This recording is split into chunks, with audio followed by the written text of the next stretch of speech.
Target na mapuntahan ng COMELEC ang mahigit 50 barangay sa Batangas City para sa satellite registration. Nagbabalik sa report si Paul Hernandez.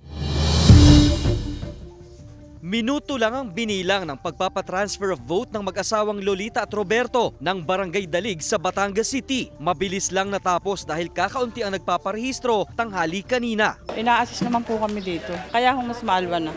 Ika-29 na barangay na itong satellite registration ng COMELEC sa lungsod. Ayon sa COMELEC, hindi raw nila kailangang puntahan ng mahigit 100 barangay. 50 barangay lang daw ang target nilang puntahan, lalo't may ilang barangay sa poblasyon na kakaunti lang ang mga residente. Kumpiyansa silang masusuyod ang 50 barangay na ito bago ang September 30 deadline. For example, there is a barangay na 200 lang.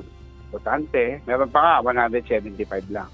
So, it's more like assessment considering all the registrants, comparing the numbers.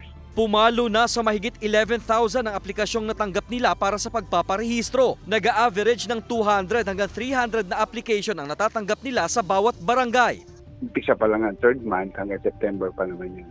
We still have another half of that, more than. Mula sa 227,000 registered voters sa lungsod, nakikitang posibleng pumalo sa 240,000 ang magiging bagong bilang ng botante sa pagtatapos ng voter registration. Kasama si Buhay Adante Jr., Paul Hernandez, Balitang Southern Tagalog.